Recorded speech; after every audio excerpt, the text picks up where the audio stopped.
Good Wednesday morning, everyone. Constance and I are just back from Trader Joe's. We're off to a late start this morning. I'm holding up uh, an e-book, okay, from a collection of the Wiser book collections, and it's a series of books that I curated and introduced for this series. We called it the Wiser Magical Antiquarian Curiosity Shop.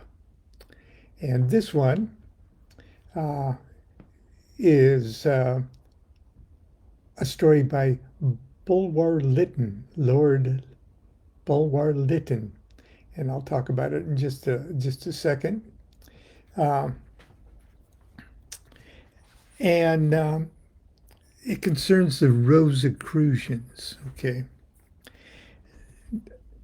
Now, I'm sure you've heard the term Rosicrucian. Perhaps you belong to the Rosicrucian Order Amorc. I was a member for several years, 5, 10 years maybe, um, before I let my dues drop. Um, over 50 years ago. Okay, and so there's the Rosicrucian Order Amorc, which was an American thing established by Harvey Lewis, H. Spencer Lewis. Uh, and it was a big organization for a long time. Perhaps it still is and has membership that takes a correspondence course, and then had local lodges and prenoi all over the world. And for a few years, I was active in the Long Beach, California local lodge, Abdeel Lodge. As a matter of fact, it was kind of my first introduction to the Western mystery tradition, and my experience in the Rosicrucian Order, Amorc. Uh, I can't complain about it at all. As a matter of fact, I have to give it a great deal of credit. And I met wonderful, wonderful people, mostly my seniors, elderly, blue hair kind of people. And I was very young. I was only 23, 24 years old when I joined. And so I was kind of wide-eyed and, ooh, we get to march around in the dark with the robes on and chant and incense smoke and Vestal virgins. And it was pretty cool. Okay. As a matter of fact, obviously, I wouldn't be who I am today or doing what I do today without that glorious, uh, colorful experience at the local level with the Rosicrucian Order Amorc. Then there's the Rosicrucian Fellowship, which I'm not sure ever had an initiatory branch to it. And there's the various incarnations of the Golden Dawn, which consider themselves Rosicrucians. And then there's the modern Thelemic versions of the Golden Dawn, which would certainly consider themselves, uh, in a certain sense, Rosicrucians. Uh, but even in the 1600s,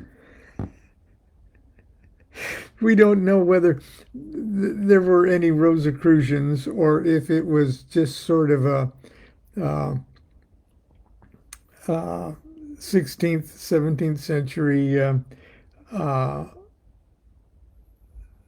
media hoax for a very good spiritual reason. Uh, but anyway, I'm not going to get into the Rosicrucian mythos, which has its own mythos, just like Freemasonry has its mythos with the myth of Hiram Abiff, okay, and the Rosicrucians have their Christian Rosenkreuz and the Vault of the Adepts, and it's very cool. Well, anyway, in the introduction, in my brief little introduction to Zanoni here that I did for the wiser folks, I tell you one of my Rosicrucian adventures. It's very short. I've got another one. Happened at the same Rosicrucian thing, and if I've got time, I'll read that one too. But this is Zanoni, Book One, The Musician, by Edward Bulwer Lytton. Okay. Here's my introduction. In the early 1970s, I joined my brother Mark and became an initiate member of the Rosicrucian order Amorc. Now I've got a footnote and I'll explain what Amorc is. It's the ancient and mystical order Rosicrucis, founded by H. Spencer Lewis. The North American headquarters at the time, and I still believe it is located in San Jose, California. And I tell you, they got a whole park with Egyptian museum and an Egyptian temple. It's really cool. If you're ever in San Jose, go to Rosicrucian Park, spend the day there, go to the museum. It's very cool. My brother and I were both active in a local lodge in Long Beach. I eventually would serve as inner guardian. Inner guardian is sort of like the equivalent of the Masonic junior deacon. Okay, the inner guardian. I eventually would serve as inner guardian, chanter. There's a chanter, like a cantor. Okay, but he leads at the very beginning of a general convocation, a weekly convocation kind of thing, or prior to meditation, there was chanting vowel sounds, and the chanter led everybody and was responsible for blowing the pitch pipe and exhibiting fa, and then everybody joined in. And I tell you, chanting those vowel sounds got you stoned. Okay. Got you so stoned. Just it's a combination of breath, pranayama and the vibrating thing. And everybody in the congregation almost hit their note. Not always. But anyway, then after that, all of this is done in a very darkened temple with nothing but ambient kind of light. And then we would sit in meditation. Now, when you're buzzing after vowel sounds and closing your eyes to meditate, your meditations are pretty damn colorful and pretty damn neat. Okay, coupled with the mystical sort of ambient music of some kind, classical, mystical, diaphanous music, you really have your own personal mystical experience. It may be the only one you have all week. So I give them kudos for that. And that technique proves to be very effective even when preparing to do Enochian scryings, the chanting of the Enochian letters. Okay, well, I digress.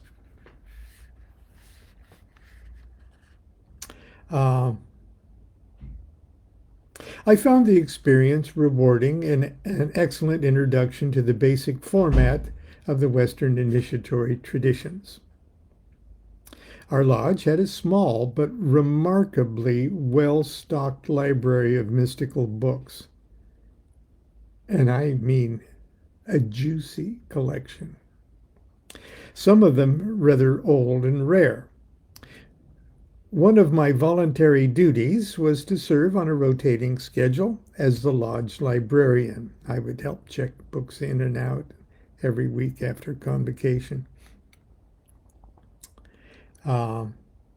You might say it was my first experience as a curator of a magical antiquarian curiosity shop, which is exactly what it was. The first week I sat behind the library desk prior to convocation. I did prior and after. I took the opportunity to quiz my Rosicrucian elders as to the best books I could be reading as a young adept to be. I purposely singled out Greta, a frail Oma in her mid-80s, with her stooped posture and thick delicious German accent. She struck me as the wisest and most mystical of all the blue-haired mind readers. Smiling inscrutably, she didn't recommend a book. Instead, she slyly suggested that I ask my master within. Ask your master within. During the silent meditation, during the convocation. Her answer was mystical enough, I must say, but I was actually looking for some real advice from her. I pretended to be pleased with her answer and told her that I'd do that. About a half hour later, as I sat quietly in the darkened lodge room, breathing the wonderful rose incense and feeling like a really cool mystic, I sent out a silent question to my master within, whatever that was. No master within answered, at least not in the way I recognized as such. In fact, I was so distracted by the horrendous snoring issuing from the gaping mouth of an elderly past master sitting opposite me in the temple that not even Sibelius's sublime and beautiful swan of Tuonela meditation music could lift me from the maddening roar issuing from that old Rosicrucian lion. My mind wandered to the old cartoons where snoring is indicated by a string of Z's coming out of a sleeping character's mouth. Not a very mystical answer to my prayer to the master within, I thought. After convocation, Greta came to my table and asked if I'd received my answer. I didn't have the heart to tell her that all I could think about was how the old guy was ruining my meditation with his snoring. I quickly searched my brain for something truthful I could tell her, and the first thing that jumped into my mind was the cartoon Z's. So I told her, all I got was the image of Z, of the letter Z. And then she said, Zanoni.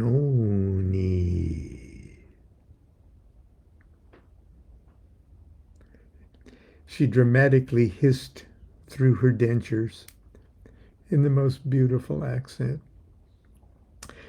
She pushed me aside, walked straight to the glass doors of the book cabinet, and almost without looking, plucked a very old book off the shelf. It was an 1881 Zanoni, complete in one volume, by Lord Lytton. Even though it had been first published in 1842 in 3 volumes, the one old Greta handed me appeared to be a first edition of the work in a single volume. It was a very rare and relatively valuable book. And now I was stuck with the task of reading it whether I wanted to or not, and then report back to Greta. I started reading it the moment I returned home from lodge. I was very impressed with the story. In fact, after only a few pages in, I was giving full credit to my master within for so ingeniously tricking me into selecting it. It was a Rosicrucian miracle. At first, I thought the love story angle was pretty corny, but I really adored the magic and alchemy and the thought of people living for hundreds, maybe thousands of years. It was just the kind of story an adolescent mystic eats up. Terrible spirits, guardians of the threshold, wise masters and disobedient students. Zanoni had everything. And while I even fell for after a while, I even fell for the beautiful girl story. I'd soon leave the Rosicrucian order, Amorc, for stronger mystical meat of the Golden Dawn studies and the magic of Aleister Crowley's OTO and AA. But my appreciation for Zanoni and its remarkable author would only grow as the years passed. Lytton, who is perhaps best known as the author of The Last Days of Pompeii, penned Zanoni in 1842, a full generation before the founding of Blavatsky's Theosophical Society and the Hermetic Order of the Golden Dawn. He was friends with Alphonse Louis Constant, Eliphas Levi, and it appears from references he makes in Zanoni, it was likely he was familiar with the book of the sacred magic of Abramelin the Mage. Again, a full generation before it saw an English translation. He didn't get into this stuff from 19th century Rosicrucians. They got it from him. For those who have eyes to see and ears to hear, there are true magic and true magical secrets in Zanoni. So much magic that when Aleister Crowley, in the appendix of his classic text, Magic in Theory and Practice, he itemized some 39 books, principally fiction, of a general suggestive interest. The book he chose to head that list was Zanoni by Sir Edward Bulwer Lytton, valuable for its facts and suggestions about mysticism. And now I'll leave you to savor, digest, and hopefully appreciate this marvelous work. Before I close, I want to point out that the most mystical aspects of Zanoni, that it is a great love story. And from the wizened vantage point of a magician who has worked his art for 50 years, I can tell you without evasion, equivocation, or mental reservation of any kind, that there is no subject more spiritual, more magical, more powerful, or more important than love.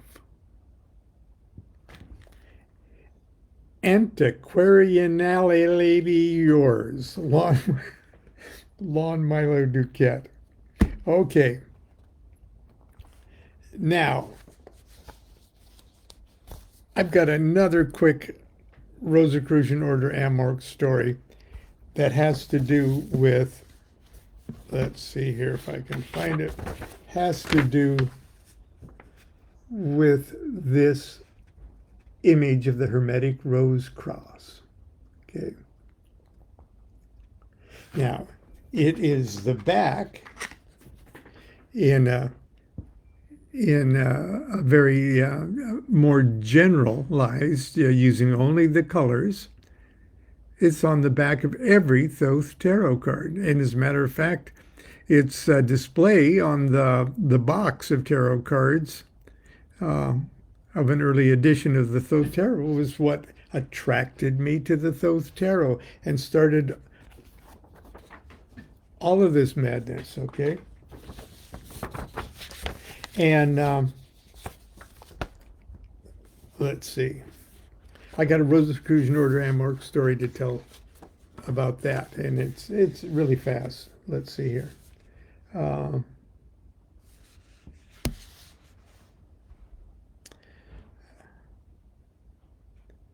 uh, as a young tarot enthusiast at Amorc there, I became intimately familiar with every detail of the design by helping a friend reproduce the image as a stained glass window. Okay. It was clear to me, even as a novice, that the large red, blue, yellow, and green squares that form the extremities of the arms of the cross could represent the 4 tarot suits, wands, cups, swords, and discs, and that each of the 22 petals of the great rose represented the 22 letters of the Hebrew alphabet and the 22 trumps.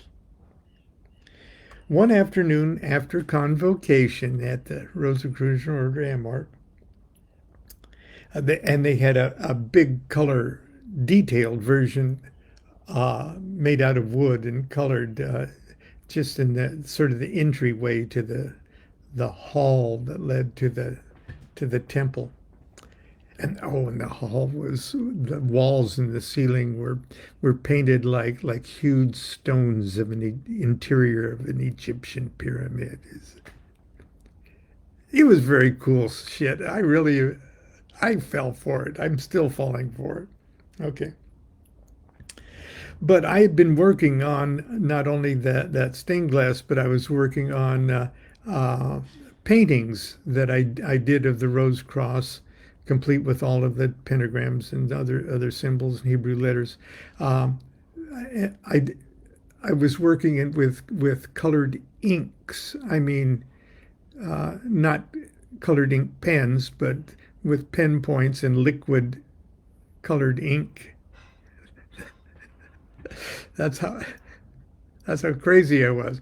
But I'd made 2 or 3 of those to give to my Rosicrucian friends. So I was intimately, I was really, I could recreate it and paint it in my sleep. Okay. So I was looking up at that Rose Cross diagram, and somebody even newer than me was saying, "What is that all about?" And I was smugly saying, "Oh, well, you notice the Hebrew letters, and they all have the colors. These colors are of the queen scale of colors." You know, I was showing off. Okay.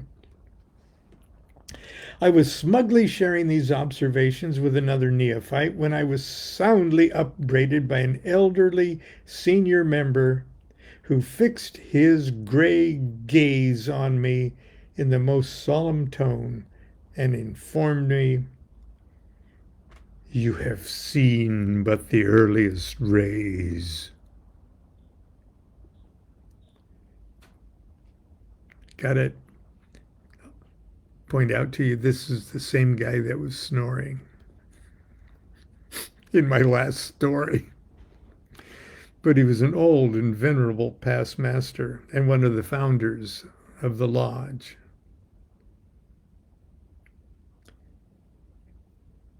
"You have seen but the earliest rays."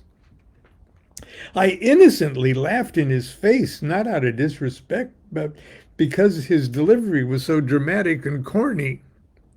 Besides, he'd been snoring. Okay. I was sure he was trying to be funny. Okay. He was not amused. "Come with me," he said, and I knew I was in trouble. I felt terrible. I followed him outside the temple, fully expecting to be hurled into the eternal outer darkness. Instead, we walked about a half a block down the street to where his car was parked. I awkwardly started to apologize, but I don't think he heard me. He opened the trunk of his car and lifted a dark purple velvet bag from a leather briefcase. Now, the purple velvet bag was actually a velvet bag that they used to package, I think, Crown Royal whiskey. I mean, the premium, the good stuff. Okay, yeah, I think it was one of those bags. Okay. A dark purple velvet bag from the leather briefcase. He undid the gold braided tie and lifted out a golden rose cross, about 5 inches tall. It hung from a blue ribbon that was proportioned exactly like Harris's cross, but it was festooned with many more colorful details. Okay, the details made it that completely. This is Harris's cross, okay? And if you can imagine the colors projected against all of those details. Now, I'm going to describe how he fashioned those details against a plate of pure gold. Because on the back was uncolored. It was engraved, but it was uncolored. And it was a plate of gold, okay? So how did he do those details? Let's see.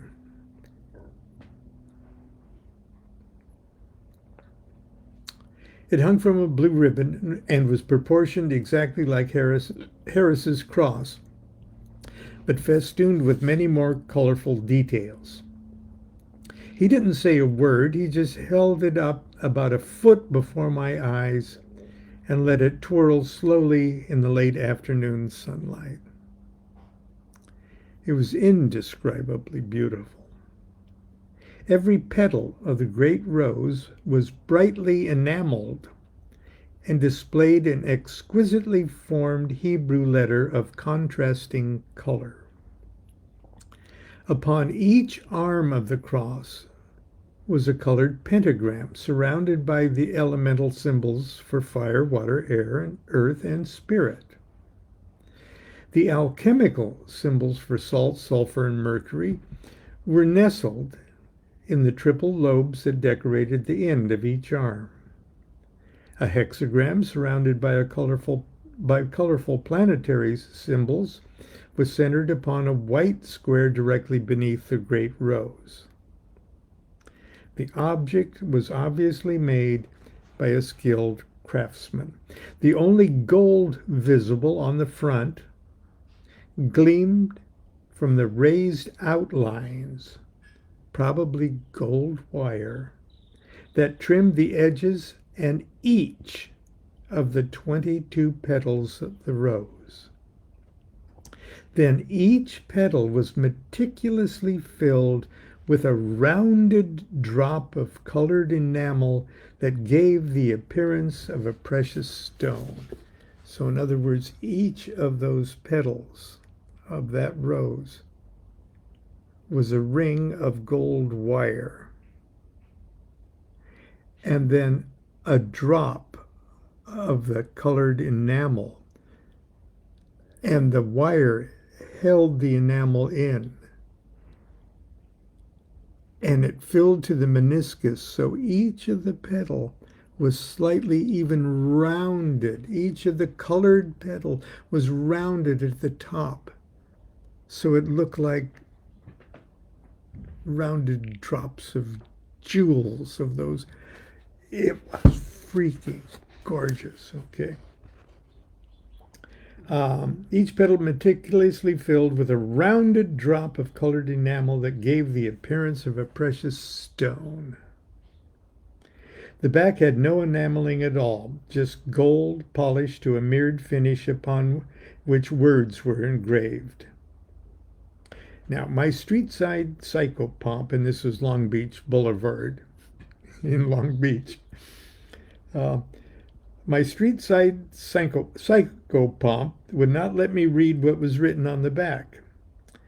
After a moment of two of allowing me to gawk in wonder, he told me with obvious pleasure and quite dramatically,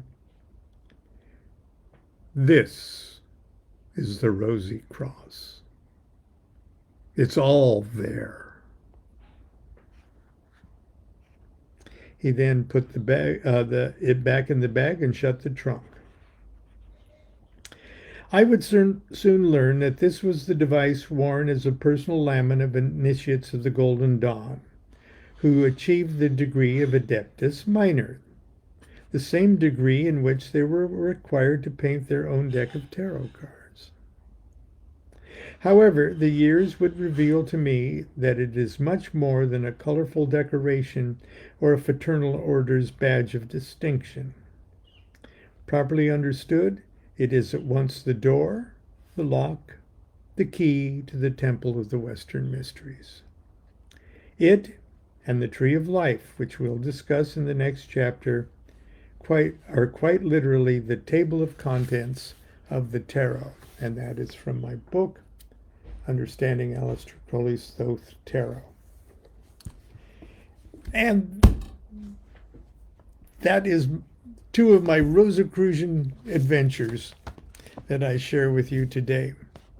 I also share with you the very sad news of the passing of a great soul, and I use that term quite seriously. Robert Stein, Bob Stein, the oldest until just day before yesterday, the oldest member of Ordo Templi Orientis. Excuse me for just one moment. And he passed away in his home in Buffalo, New York. Several volumes could be written about the life, the adventures, the work of this great senior magician. And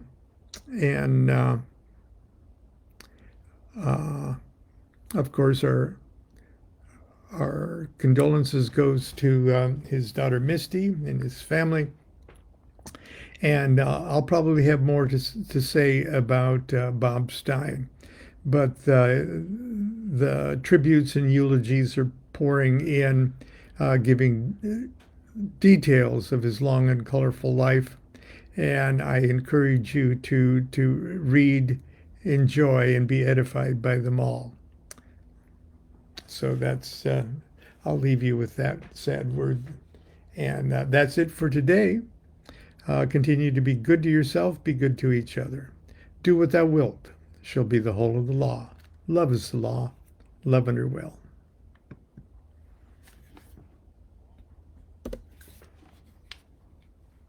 Hello.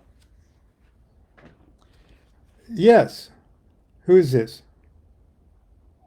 Oh, Sel, I was doing my show. Well,